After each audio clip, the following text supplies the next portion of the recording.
Disparities Initiative Skill Building webinar session. This is the second of 2 skill building sessions we're hosting for applicants for the Eliminating Health Disparities Initiative, or EHDI grants. My name is Bridget Palladian. I use she, her pronouns, and I'm a supervisor in the Center for Health Equity. And I've worked with these grants for many, many years, and they hold a special place in my heart, and they are just it's just a fantastic program. So I applaud you all for your interest in being part of it and for being here with us today. I am going to hand it over in just a minute to my wonderful colleague, Marisol here, who's going to has some great content and thought-provoking, questions and ideas for us today. But before we do that, I just wanted to mention that we are going to be recording this session, just so that everybody is aware. And then also, I think, we have, looks like we have under, just under 30 participants here today. I think, we welcome interaction and questions. So feel free to put your questions in the chat as you have them. Or, depending on how the content goes, also, unmute yourself and ask a question that way. When you're not speaking, if you could keep your camera or your microphone muted, just so that we make sure we have good sound quality for everyone, that would be wonderful. And I think that's all of the housekeeping things today. So I will hand it over to my wonderful colleague, Marisol Chiclana Ayala. Thank you so much for being here with us today and for sharing some of your knowledge and wisdom of systems change with us. Thank you, Bridget, for the invite, and all of you who are part of the EHDI program and work.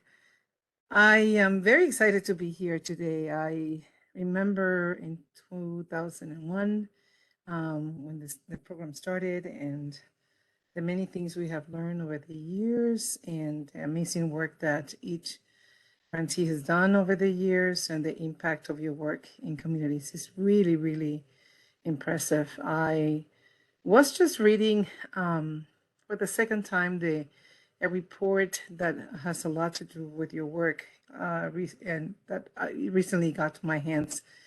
And it is great to see that what we say about communities knowing what is best for them and what they need to be healthy, it is true, and you are doing the work that is giving us that the opportunity to learn that this is accurate, that we really working in community, working with community, we can really find out what is that we need to be healthy, and it is helping us at the Department of Health, all the work that you do every day. So thank you for that. For today, I decided to talk with you and just have a conversation. I have some pieces of information that I want to share with you, but more than information sharing in a PowerPoint, I wanted to ask a few questions so we can try to go deep into our knowledge about working community, working upstream, and using our knowledge to expand our shared understanding, or make sure that we have a shared understanding of what it is and how we do it and what is our role in it. So that's what we're going to do today. Please expect some information from me, questions for all of us to think about together. And I'm really hoping that you feel free and you feel encouraged to participate, either using the chat or raising your hand, and or one of the features that we have, so we know that you're ready to share something using the mic. Next. One of those things that we always do, and we're trying to do more and more in meetings like this, is to have this land acknowledgement statement. And this statement, I'm using it this time not only for us to have it in front of us, which is really important, and but also to use as an example of how we are changing the system. in the past, we will just mention that we are in a Dakota land and that people from the Dakota tribes and Ojibwe, and we need to honor them. But with this statement, we really are taking a position of respect and really honoring and letting folks know, letting people that are in our meetings and in our spaces know that individuals and families and people that are part of the tribal nations are not, we're not here. They're still here today. So we need to honor them and we need to continue to support what we know is true. And that's why just by pausing in each of the meetings, by reading this land acknowledgement, we are really taking one step forward. And you may think that it's just a statement that we read at the beginning of each meeting, but it's making us stop. It's making us think. And it's making us reflect about how we have, for many, many years, since the beginning or the inception of this state, this nation, have done things that are the reason why we do the work that we do. A system that intentional or unintentionally has been created to give advantage to some and disadvantage many. And also a system that we have a responsibility and we have the opportunity to transform with our knowledge and the things that we're learning every day. So I have this long acknowledgement statement, and it will be great if I can just read it and not just show it. So every land acknowledgement, every community owns its existence and vitality to generations from around the world who contributed their hopes, dreams, and energy to making the history that led to this moment. Some were brought here against their will. Some were drawn to leave their distant homes in hope of a better life. And some have lived on this land for more generations that can be counted. Truth and acknowledgement are critical to build mutual respect and connection across all barriers of heritage and difference. We begin this effort to acknowledge that what has been buried by honoring the truth. We are standing on the ancestral lands of the Dakota people. We want to acknowledge the Dakota, the Ojibwe, the Ho-Chunk, and the other nations of people who also call this place home. We pay respect to their elders, past and present. Please take a moment to consider the treaties made by the tribal nations that entitle non-native people to live and work on traditional native lands. Consider the many legacies of violence, displacement, migration, and settlement that brings us together here today. Please join us in uncovering such truths at any and all public events. So with that, I would like to say that this is your space. This is my space. This is our space. And I would like to invite you all, if it's possible and if you feel comfortable, to use the chat to introduce yourself with your name, your preferred pronouns, and the organization or the group that you represent. Again, my name is Marisol Chiclan Ayala. My preferred pronouns are she, her, hers, or ella. And I am part of the Minnesota Department of Health Center for Health Equity. So if you can please use the chat for this, that will be great. And again, we would like you to do it if you feel comfortable and safe. So next. Many times that I speak and share this information with others, I come from the assumption that people know what the Center for Health Equity is. And I'm trying to be better at sharing at least our values and the things that we stand for in our work. And so I want to share with you a statement that comes from the pieces that we have put together to explain who we are as a center. So at the Center for Health Equity, we partner with health equity champions like all of you here to connect ideas and initiatives, strengthen relationships and partnerships, and amplify the voices and work of community throughout the state. Next. So for today, as I was saying at the beginning of our time together, we would like to talk a little bit about some definitions and terms, and we will do it together. And so I will be asking some questions, and if you have more information to share, because as we know, there's many definitions sometimes to one term, we would like to share them all and share with each other to have a better understanding and a shared understanding of what we're trying to do. We also would like to talk about moving upstream. What is that? What is it? And how is it done? And we would like to talk about individual and collective work that we need to do to transform systems, as it is one of our goals today. Next. I am so happy when I see information and or reference to the EHDI. And when someone asks me, what is it? What does it stand for? I love the name, Eliminating Health Disparities. And you all know well of what you do, but I just wanted to remind ourselves of the amazing work that EHDI, all of you are doing every day. So it's about community.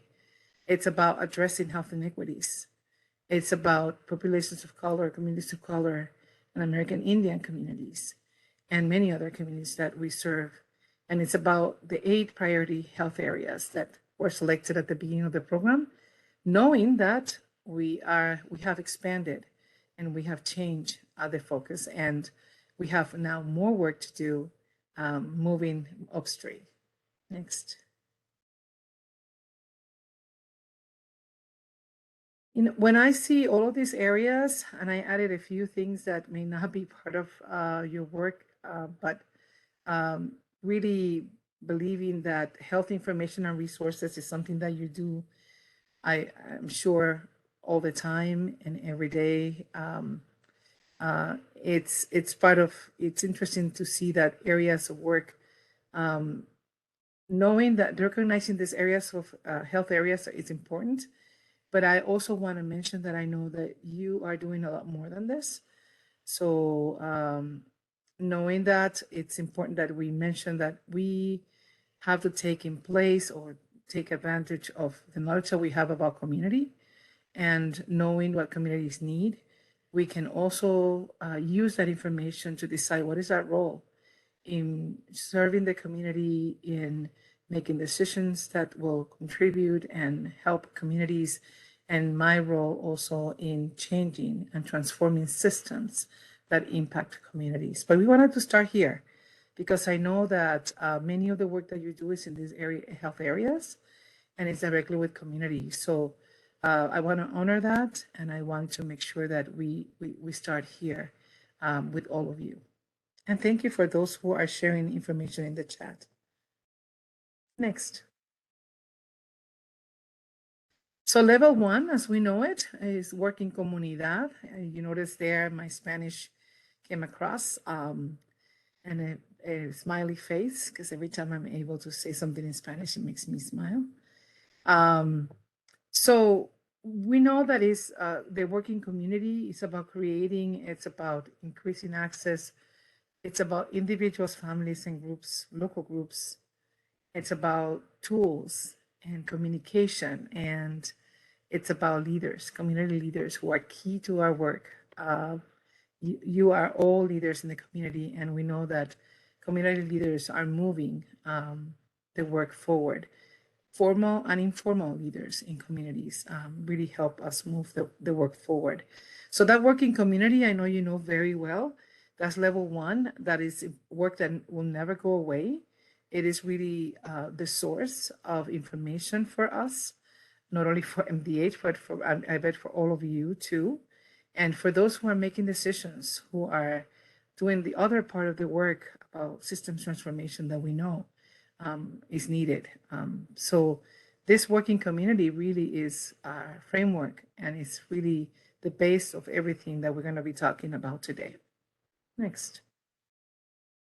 So I would like to start with this interaction with you, and wondering what is the most important work you have done in community or with the community? Out of all of the work that you do every day, I know that it will be hard to pick one. What is the most important work in your view? The most important work, not the only, but the most important work you've done in or with the community. Can we use the chat, please, and share? And let's just spend 1 minute doing that.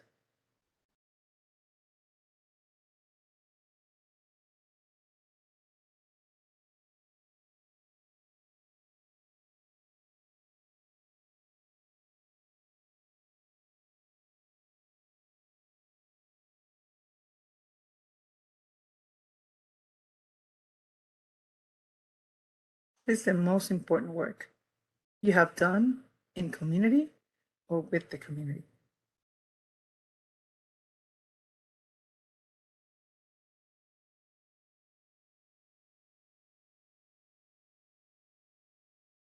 Serving as a cultural home. It's beautiful.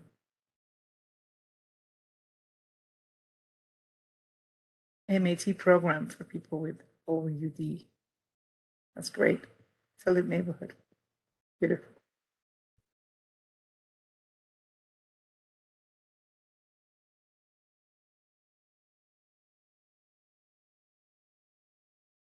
Connection to care and services.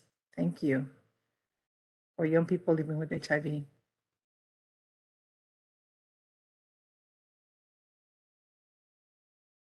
Helping Somali immigrant women and their families access important resources. Wonderful. Holding healing circles.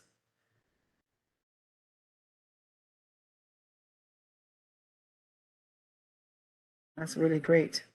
Great work. It is hard to choose.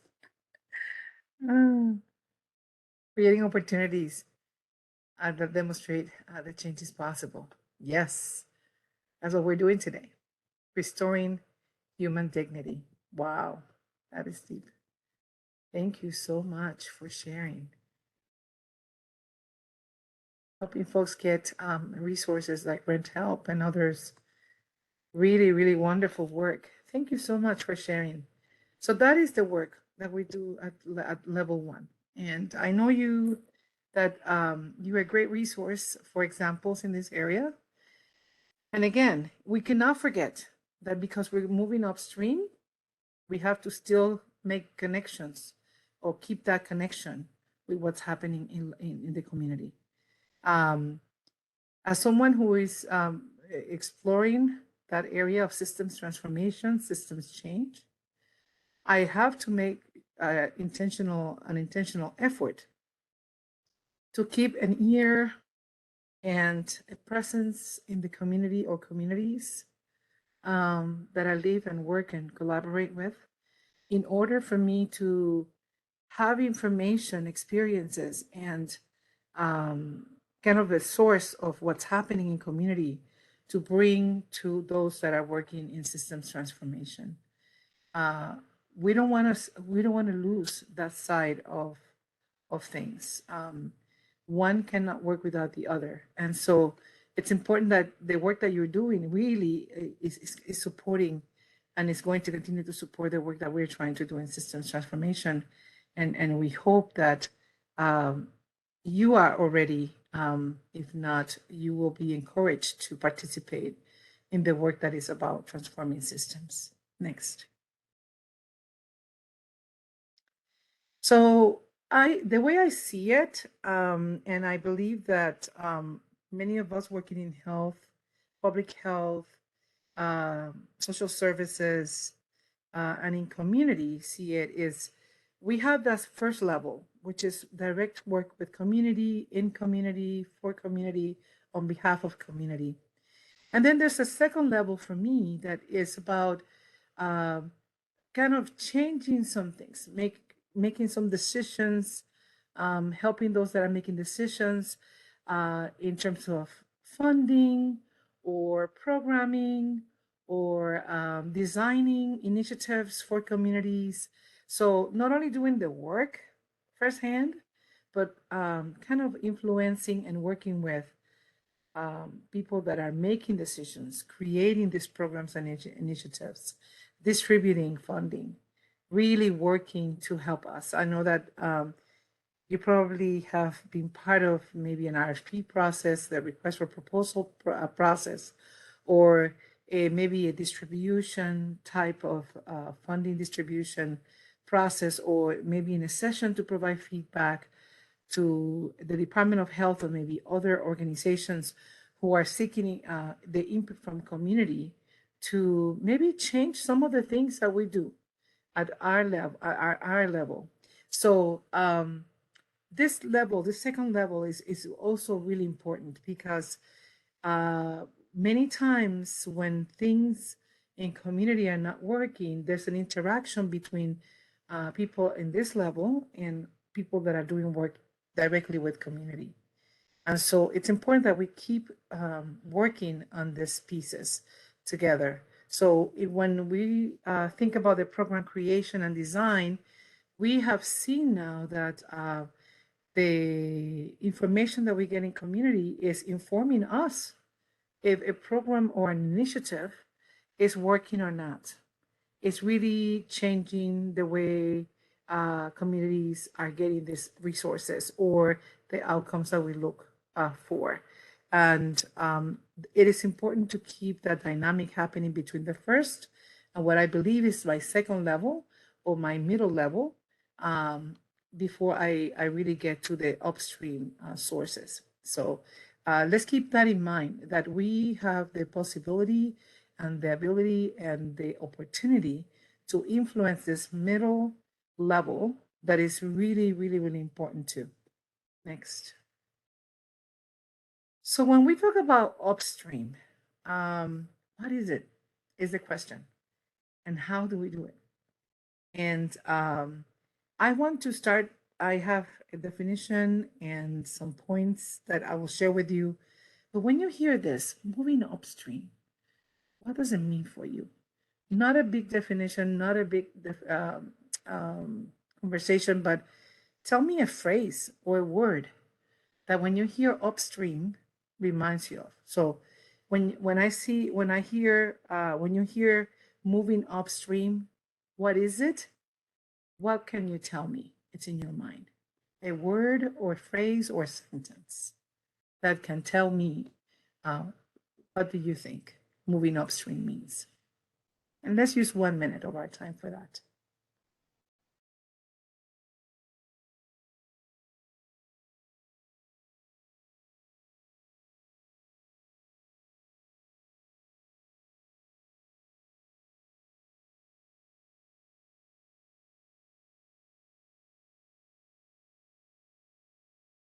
Mm.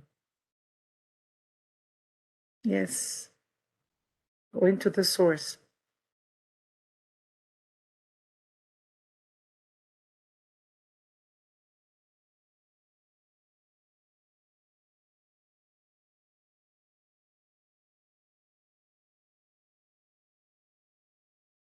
Getting ahead of the issue, fighting an uphill battle, root cause analysis, preventing harm, going to where it starts, moving towards systemic change, addressing preconditions, coming out from the comfort zone. Great.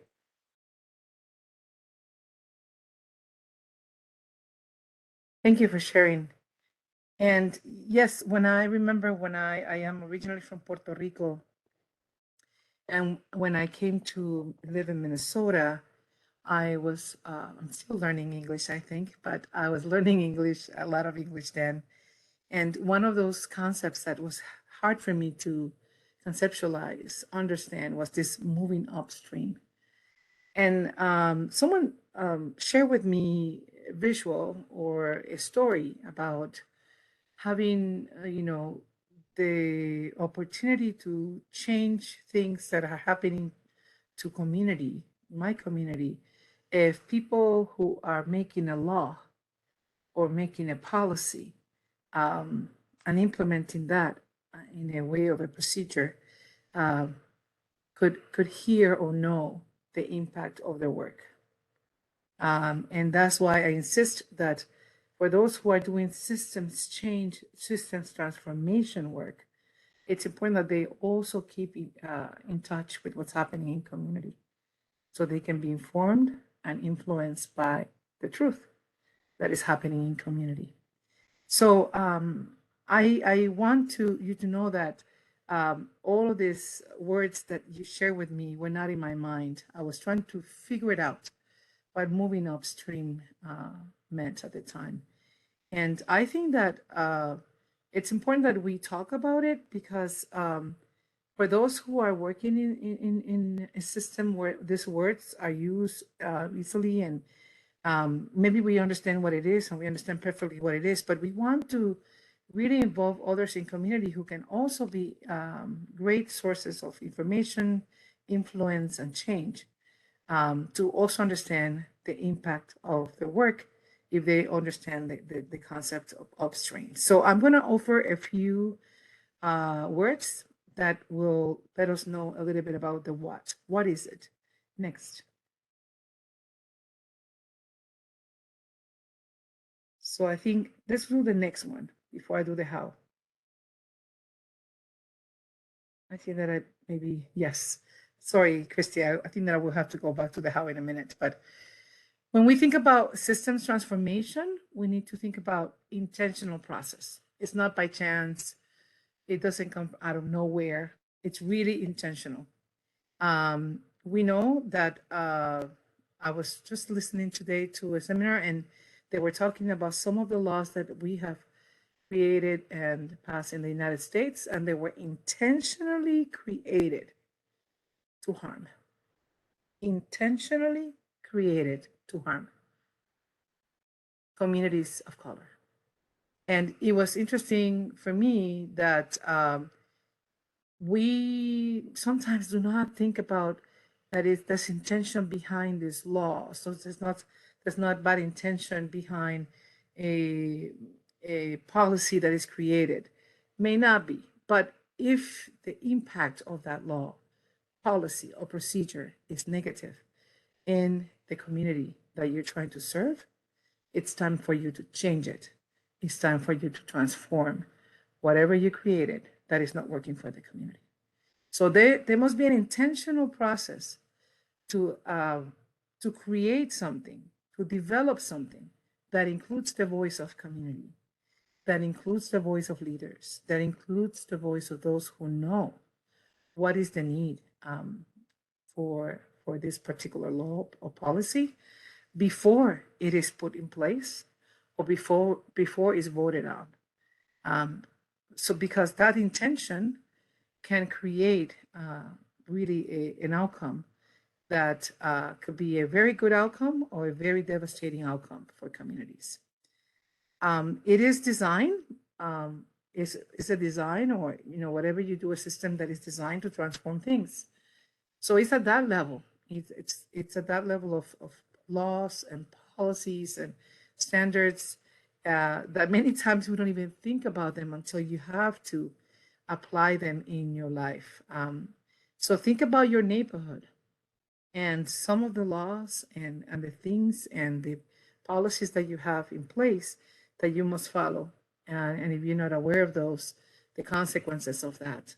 Think about the policies and procedures that we have at the Minnesota Department of Health that were created or written by people many years ago, or maybe 2 years ago, with an intention behind it to serve communities.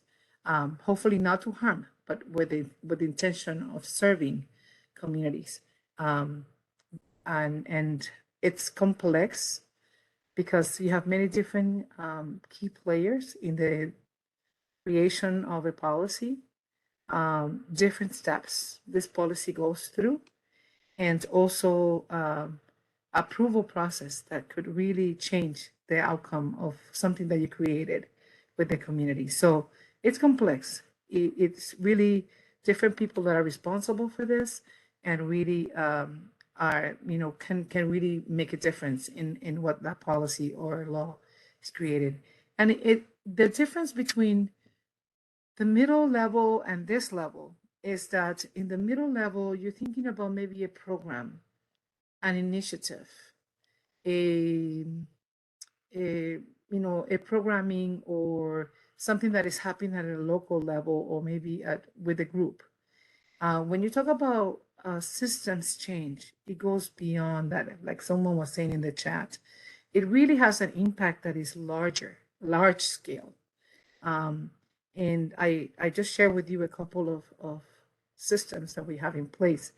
The Department of Health or Health, the system of health that includes the Department of Health, local public health offices, the healthcare system, and many other pieces that have to do with health. As we know, health is related to many other things like housing, social conditions, where do you live, access to food, other things too, right? So it is a large scale. When you think about system, um, you need to think about the impact of these things, something that is large scale. Does that mean that all systems are big? Not really. But when you think about systems, you think about something that is more than one initiative or one program, that involves maybe many players at different levels of the state. In our case, in the area of health, maybe different organizations that are part of the Department of Health, many community organizations doing excellent work like all of you, and many people in community also doing the work. So has different levels, it is large scale, and it has an impact that can really touch a lot of lives, a lot of families, and a lot of groups across the state or across the nation. Next.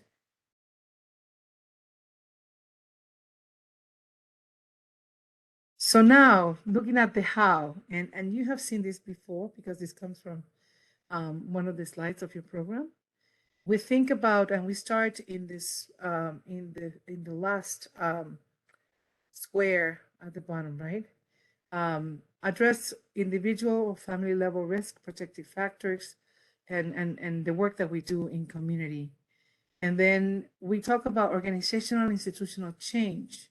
How do we do that? By addressing a health area like you have done, changing the policy behind it, changing the system in a school, in a clinic, hospital, or changing the behavior of those who are making big time decisions that impact a lot of people and a lot of programs and communities.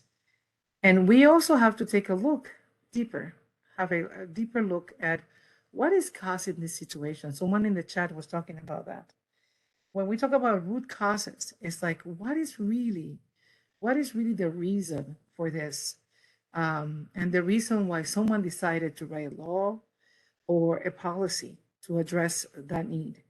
And so when you think about root causes, our conditions for health, you are and we are addressing the social and economic conditions for health.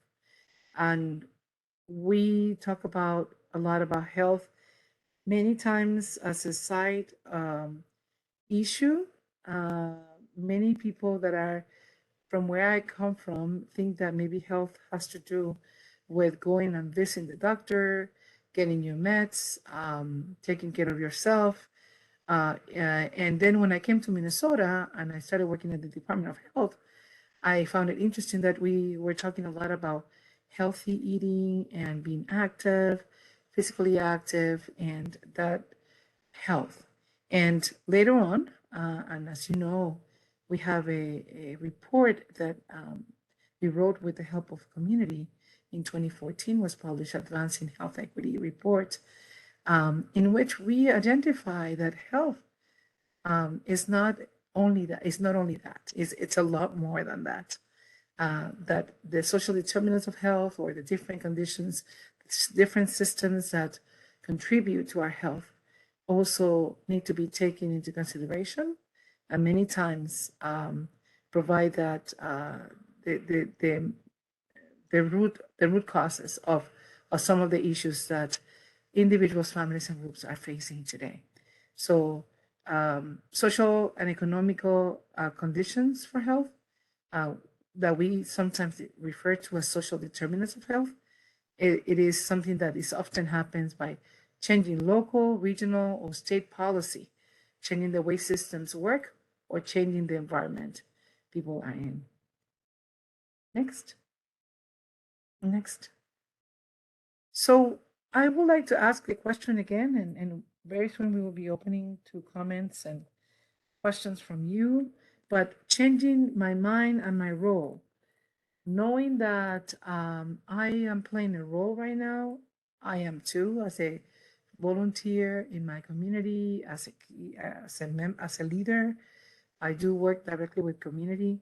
I also interact with those that are in the middle level, and I get as involved as I can in meetings or in initiatives that help me be part of the decision making. I bring information from my community to those processes and try to inform and influence those making decisions that are impacting my community.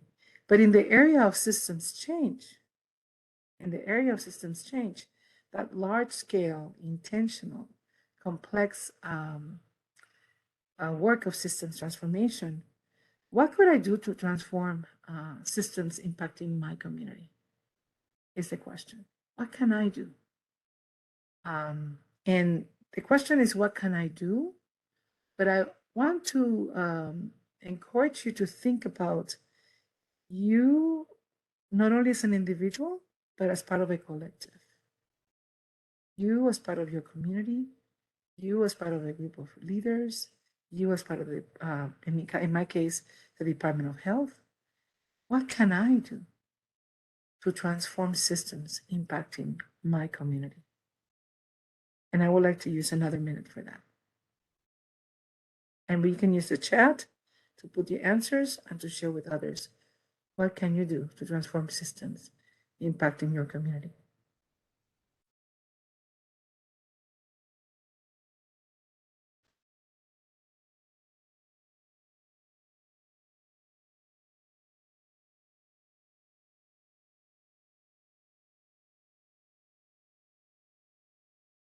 Someone shared uncovering hidden layers that shape what we experience.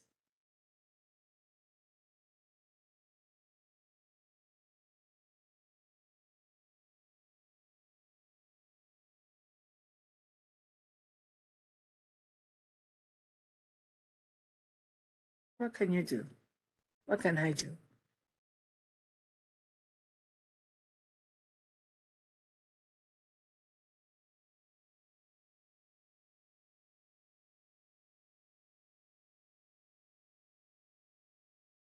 Organize people who have similar experiences and bring our collective voice. Listening to those impacted.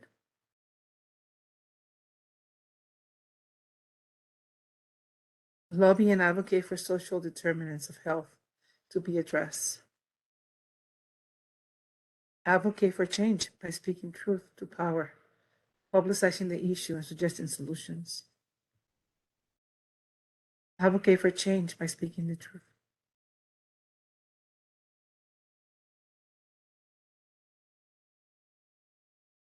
Create new models of what is possible.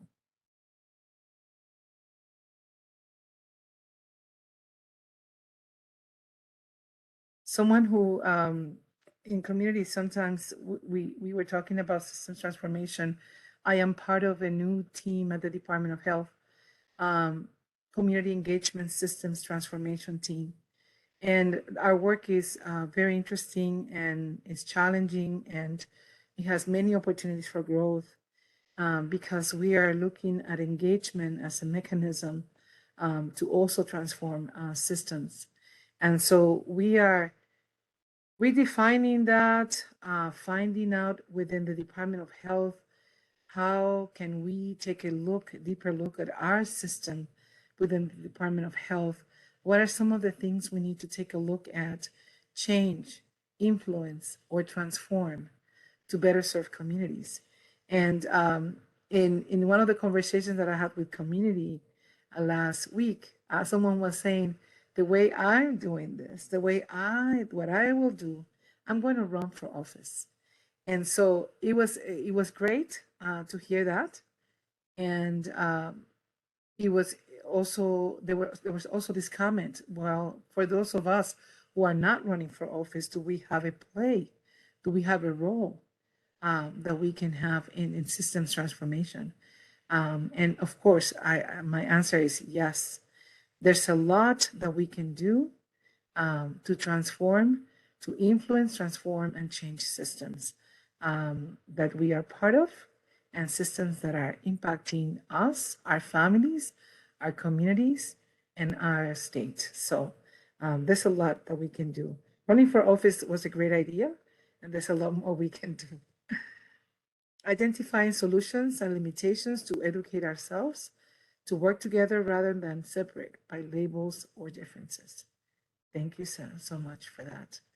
Raising awareness, talking like we're doing today, sharing, increasing our understanding of what it is and what we can do, letting communities also know what this is, and that many times the issue is not only what's happening today, but it has a root cause, and we need to also work to address that in order to have different outcomes.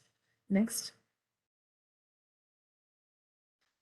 So there's some key upstream factors that we know, based on what you're saying in the chat too, that are driving health inequities. And we know that health inequities are really uh, impacted by not only lack of or access to healthcare, but also social inequities, that area of economics and what people have access to, institutional inequities. We talked a little bit about policies and procedures, things that we put in place.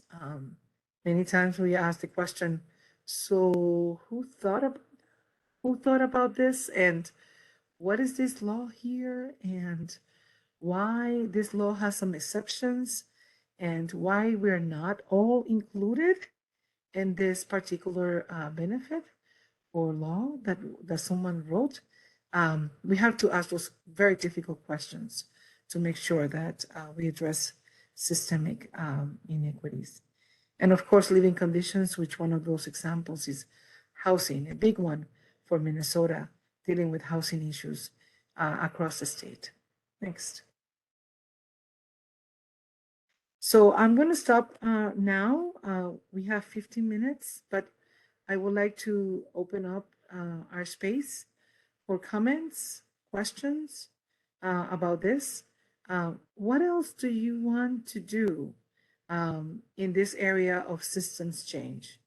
Is your organization, or are you involved in any initiative that is about systems change?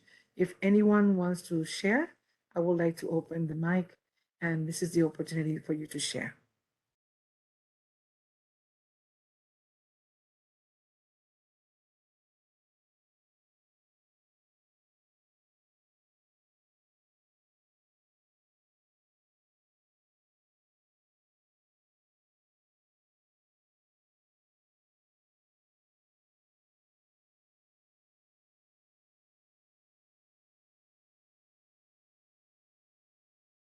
And I need help because I cannot see participants.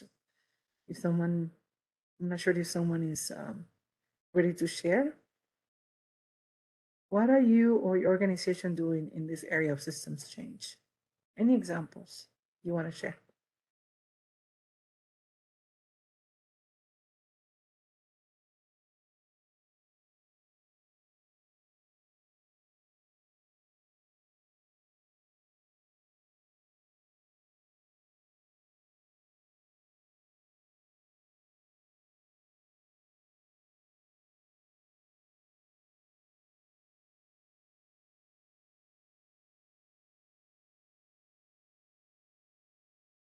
Oh, I like this.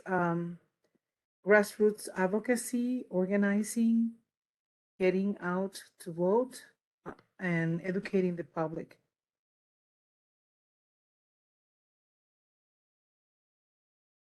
Also appreciate what Lily is saying. The Council Legal Care is involved in the medical legal partnership movement to include legal services as a key part of healthcare to address SDOH.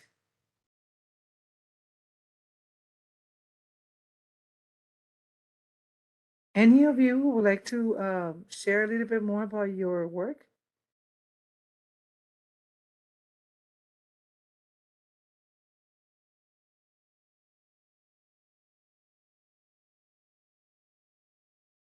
some concerns about priorities not always connect to minority communities. So it's great that you're working closely with leaders in the community to address those needs. Great.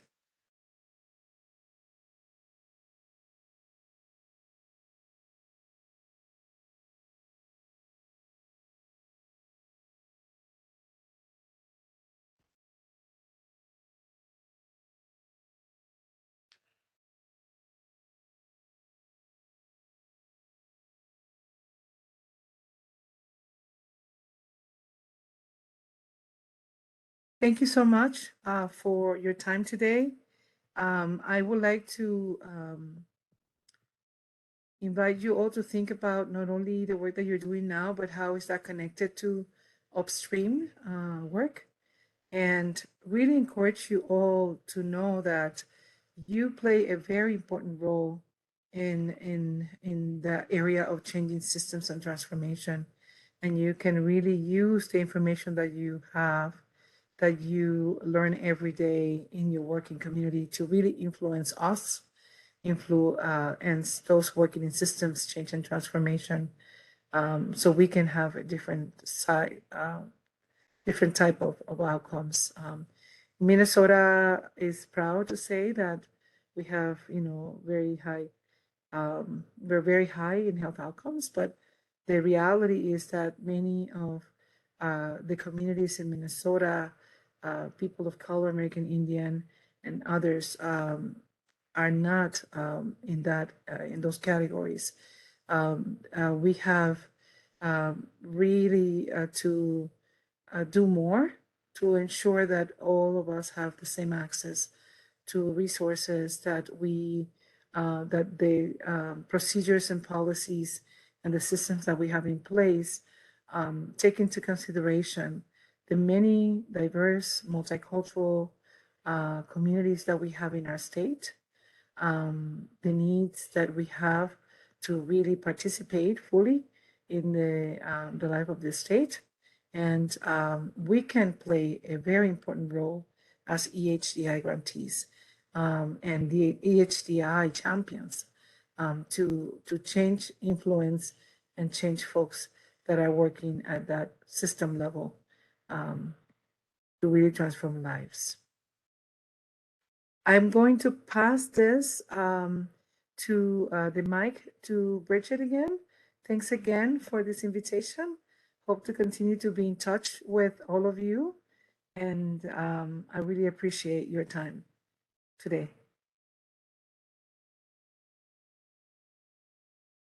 Thank you, thank you, thank you, Marisol. What a wonderful and thought-provoking presentation. We really appreciate it. Thank you all for being here with us today and for your interest in working with us through the Eliminating Health Disparities Initiative program. It's great to see many familiar names in the chat and some new ones as well. So we look forward to receiving your application. This webinar will be captioned and then posted on our website in case you'd like to go back and review any of the materials. And then again, if you have further questions about applying, you can submit a question through our online question submission form, which is on the RFP webpage. So again, thank you so much, and I hope everyone has a wonderful day and a wonderful Halloween if you celebrate, and a wonderful Dia de los Muertos if you celebrate, and all of the other wonderful things to celebrate this fall. It's a beautiful day. Thanks again.